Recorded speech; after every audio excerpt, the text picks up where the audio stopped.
Bolani 20 yoshgacha muvaffaqiyatli bo'lishdagi eng muhim omillarni tartiblab bering. Bo'ldi, xo'p. Sabr va qat'iyatlilik. Juda muhim narsa, 6-o'rin. Chunki hamma narsa sabr bilan erishiladi. Bolani tarbiyasidagi ota-onaning roli. Eng muhimlardan biri, chunki bolani tarbiyasida ota-onaning roli juda ham muhim. Bu 2-o'rin. Boladagi soft skilllarda rivojlanganligi. Bu ham juda ham muhim narsa, lekin har qanday ishda faqatgina bilim emas, muomala ham juda muhim narsa. Shu uchun 5-o'rin. Doimiy sport bilan shug'ullanib yurish. Bu juda ham muhim narsa, lekin bolani o'zi uchun. Lekin bu narsa muvaffaqiyatga olib kelmaydi, shu uchun 7-o'rin. Chet tillarini yaxshi bilish. Bu eng muhimlardan biri. Nimaga deydigan bo'lsangiz, hozirgi zamon bu tillarning zamoni va bola agar tilni bilmaydigan bo'lsa, bu juda yomon. Shu uchun 3-o'rin. To'g'ri maqsad qo'ya olishni bilish.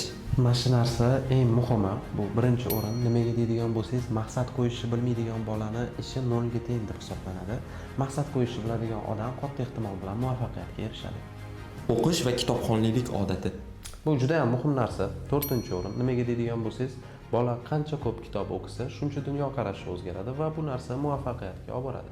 Bundan-da qiziqroq videolarni ko'rmoqchi bo'lsangiz, sahifamizga obuna bo'lib qo'ying.